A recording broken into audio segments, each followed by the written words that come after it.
Hello my YouTube family, welcome back to our channel. আশা করছি তোমরা সকলে ভালো আছো, আমিও ভীষণ ভালো আছি। তোমাদের সকলকে সাথে নিয়ে আজকে আরও একটি ব্লগ আমি স্টার্ট করে দিয়েছি।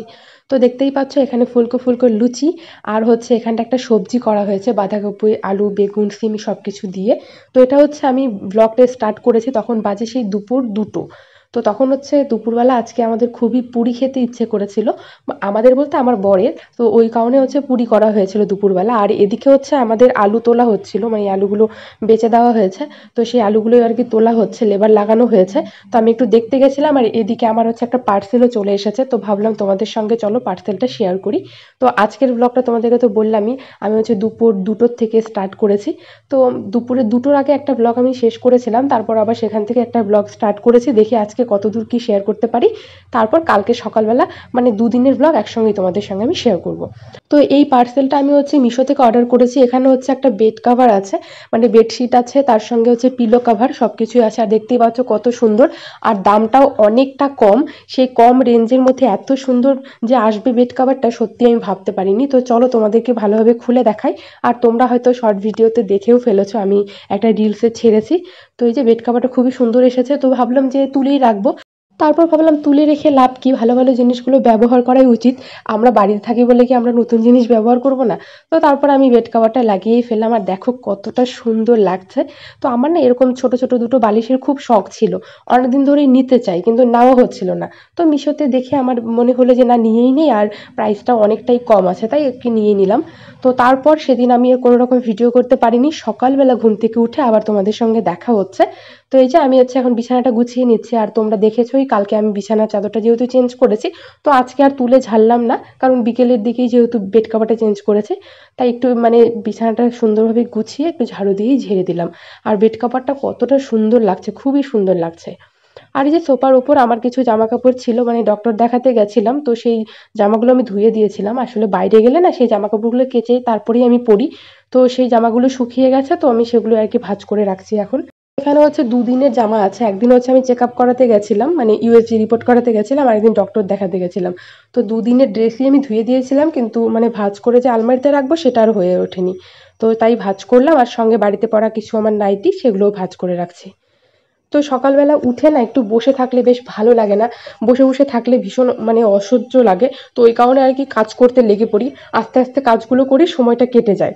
তো তারপর জামা কাপড় ভাঁজ করে এই যে চলে এসেছি রান্নাঘরে। তো এখন হচ্ছে চা খাওয়ার সময়। তো এই যে এখানে হচ্ছে সুন্দরভাবে আমার শাশুড়ি মা আর আমার বরের জন্য একটা প্লেটেই সাজিয়ে নিয়েছি বিস্কিট, ব্রেড আর হচ্ছে ভুজিয়া। আর এখানে তিলের নাড়ু দেখতে পাচ্ছ, আর ব্রেড, এটা হচ্ছে আমার শ্বশুরমশাইয়ের জন্য। আর আমার নাকি তিলের নাড়ু খাওয়া যাবে না।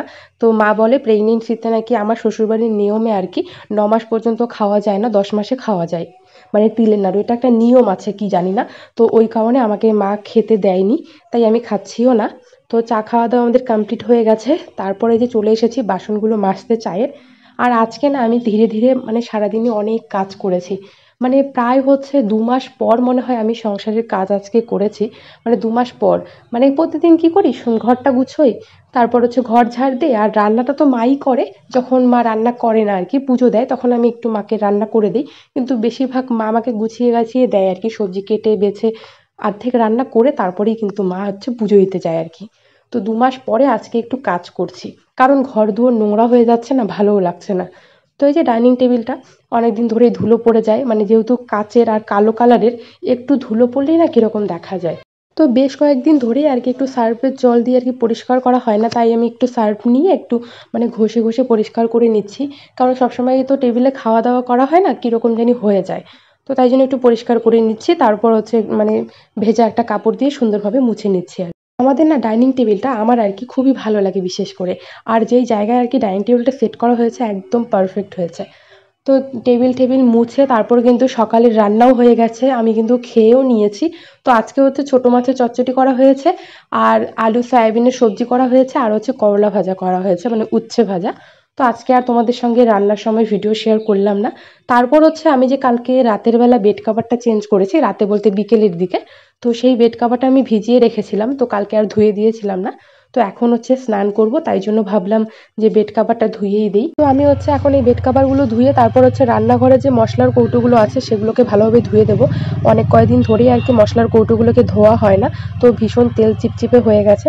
তো চলো তাড়াতাড়ি করে জামা কাপড়গুলো কেচে দিই। আর আমি কিন্তু ভিডিওটা স্পিড করে দিয়েছি, তাই জন্যই মনে হয় কিন্তু আমি খুব তাড়াতাড়ি কাজগুলো করি, কিন্তু আমি অনেক আস্তে আস্তে কিন্তু কাজগুলো করে থাকি। আর আজকে জানো তো মানে সকাল থেকেই বেশ ভালোই লাগছে শরীরটা, তো তাই ধীরে ধীরে আর কি যা কাজ করতে পারি সবগুলোই করছি।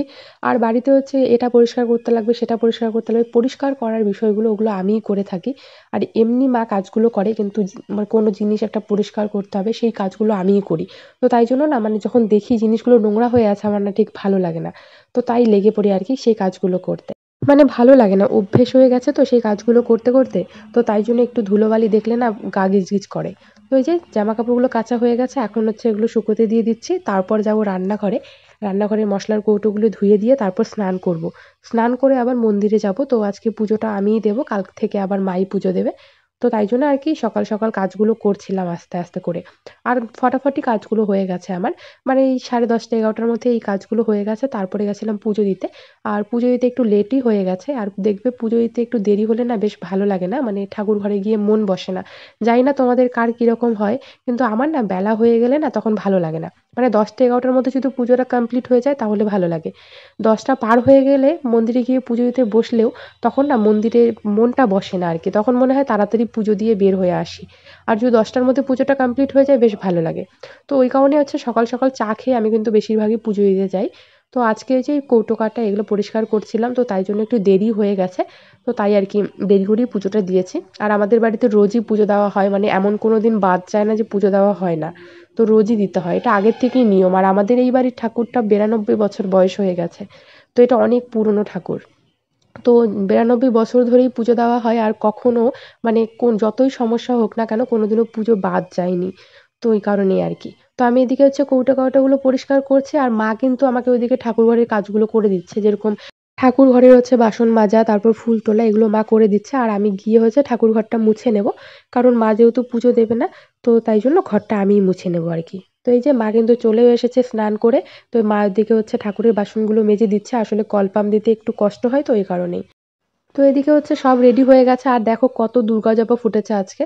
তো এখানে বাসনপত্র সব রেডি করা হয়ে গেছে, আর ফল নিয়ে আসলাম আজকে আঙ্গুর আর একটা হচ্ছে কমলা, এগুলো দিয়েই পুজো দেবো। তো চলো পুজোটা কমপ্লিট করি, তারপর তোমাদের সঙ্গে দেখা হবে। তো এদিকে হচ্ছে যেই আসনে গোপাল থাকে, রাধা গোবিন্দ গৌর নিত্যানন্দ মহাপ্রভু, তো এরা থাকে ওই আসনে আমার পুজো দেওয়া কমপ্লিট। তো আগে হচ্ছে গোপালের এখানেই পুজোটা দেই, মানে প্রথমে গণেশ ঠাকুরকে দেই, তারপরে এই গোপালের আসনে দিই। গণেশ ঠাকুর বলতে আমাদের দোকানে গণেশ ঠাকুর আছে, ওখানে পুজো দিই। তো তারপর হচ্ছে গোপালকে দেই, গণেশ ঠাকুরকে দেওয়ার পর গোপালকে দিয়ে এই যে বাবা বৈদ্যনাথকে পুজো দেই, মানে শিব ঠাকুর। তারপর হচ্ছে লক্ষ্মী ঠাকুরের ঘরে পুজো দিই। আর লক্ষ্মী ঠাকুরটা যেহেতু ঘরেই থাকে আমাদের, তোমরা যারা আর কি অনেকদিন ধরেই আমার ভিডিও দেখছো তারা জানবে আমাদের ঘরের কোন ঘরে আর কি লক্ষ্মী ঠাকুরটা থাকে। তো লাস্টে লক্ষ্মী ঠাকুরের এখানে পুজো দিই। তো আজকে হচ্ছে এই যে শিব ঠাকুরের এখানে ধুতুরা ফুল পেয়েছি, আর বাবা বৈদ্যনাথ হচ্ছে ধুতুরা ফুল আর হচ্ছে বেলপাতায় সন্তুষ্ট, আমরা সবাই জানি। আর আমি বৈদ্যনাথ বলি কারণ এটা হচ্ছে শিব ঠাকুর নয়, শিব ঠাকুরের তো অনেক রূপ থাকে। তো শিবের মধ্যে এই ঠাকুরটাকে বলা হয় বৈদ্যনাথ, তো তাই জন্য আর কি বৈদ্যনাথ বলি। তোমরা হয়তো অনেকেই কনফিউশনে পড়ে যাও। তো এখন হচ্ছে এখানটায় পুজো দিচ্ছি। আর আমি একটু কিন্তু মানে ঠাকুরের সোজাসুজি বসি না, কারণ সবাই বলে ঠাকুরের সোজাসুজি বসে নাকি পুজো করতে হয় না এখন। তো ওই কারণে হচ্ছে একটু আমি ঠাকুরের থেকে একটু সরে বা একটু তেড়াভাবে বসে তারপর পুজো করি কিন্তু। মানে ঠাকুরের মুখোমুখি নাকি বসে পুজো করতে হয় না প্রেগনেন্সি অবস্থায়। যে যেটা মানে অনেকেই এগুলোকে কুসংস্কার বলে মনে করে, কিন্তু আমি মনে করি না, যেহেতু আমার বাড়ির থেকে এইসবগুলো মানে আমিও মানি। তো চলো আজকের ব্লগটা আমি এখানেই এন্ড করি তাহলে।